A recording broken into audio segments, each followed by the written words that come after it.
আসসালামু আলাইকুম dear students, আশা করি সবাই আল্লাহর মতো সুস্থ এবং স্বাভাবিক আছেন।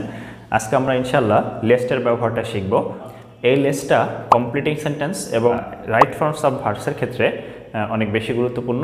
এই লেস্টের ব্যবহারটা যদি জানতে পারেন তাহলে রাইট ফর্মস অফ ভার্বস এবং কমপ্লিটিং সেন্টেন্সের একটা রুলস আপনারা শিখে ফেলতে পারবেন। তো চলুন শিখে নেওয়া যাক লেস্টের ব্যবহারটা কেমন, লেস্টের স্ট্রাকচারটা কেমন হবে।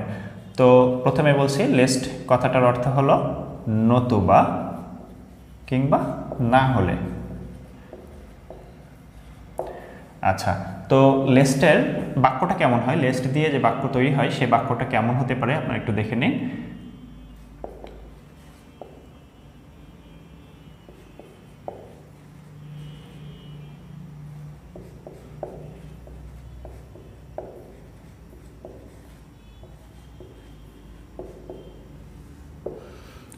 ধরা যাক এই বাক্যটা আমাদেরকে কমপ্লিট করতে বলছে, কমপ্লিটিং সেন্টেন্স। তো এখানে অর্থটা হবে এরকম, রিড অ্যাটেন্টিভলি লেস্ট, মন দিয়ে পড়ো না হলে।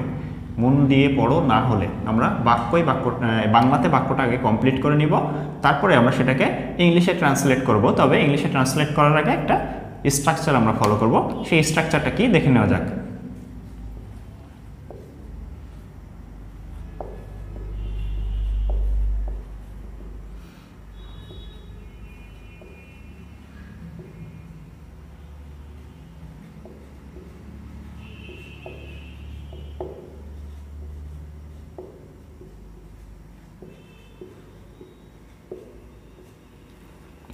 আপনারা দেখতে পাচ্ছেন যে লিস্টের পরে যে সেন্টেন্সটা হবে সেই সেন্টেন্সটার স্ট্রাকচার এরকম হবে যে সাবজেক্ট প্লাস শুড অথবা মাইট প্লাস ভার্ব জিরো।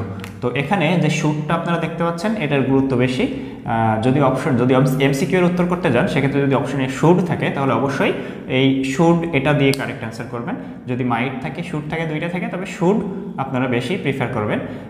এবং যদি শুড না থাকে সেক্ষেত্রে আপনারা মাইট দিতে পারেন।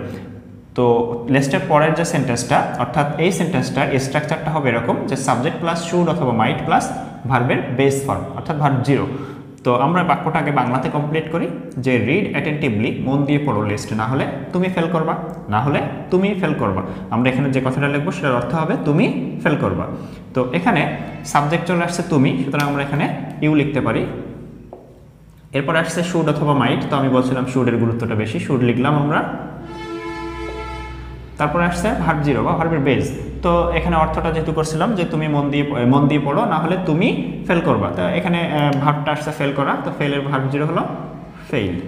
ব্যাস, এই হয়ে গেল আমাদের একটা লিস্টের ব্যবহার দিয়ে, লিস্টের নিয়ম দিয়ে একটা বাক্য তৈরি। আমরা আরেকটা বাক্য একটু দেখে আসি।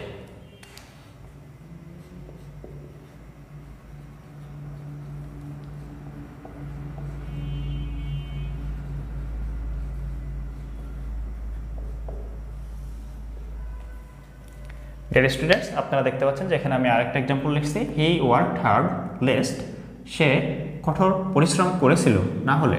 তো এখানে দেখুন আগের সেন্টেন্সটা ছিল প্রেজেন্টে এবং এই সেন্টেন্সটা আমি পাস্টে লিখছি, অর্থাৎ এখানে সে কঠোর পরিশ্রম করেছিল না হলে সে ব্যর্থ হতো। তো এখানেও আমরা সেই সে লিখবো, সাবজেক্টটা চলে আসবে, এখানকার এই সাবজেক্টটা চলে আসবে হি, তারপরে শুড অথবা মাইট আমরা শুড দিব, তারপরে ফেইল ভার্ব জিরো অর্থাৎ ভার্বের বেজ। তো এখানেও ফেইল আমরা লিখতে পারি। এই বাক্যটার অর্থ হলো সে কঠোর পরিশ্রম করেছিল না হলে সে ব্যর্থ হতো। তো এখানে স্ট্রাকচারটা সেই আগের মতনই থাকবে, যদিও এটা পাস্ট টেন্স হয়ে গেছে।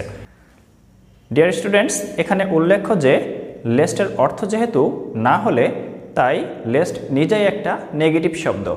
এই কারণে লেস্টের পরে যে বাক্যটা বসবে সেই বাক্যটার ভিতরে নো বা নট বসতে পারে না, অর্থাৎ পরের বাক্যটা নেগেটিভ বাক্য হতে পারে না। তো আশা করি সবাই বুঝতে পারছেন লেস্টের ব্যবহারটা কেমন হবে।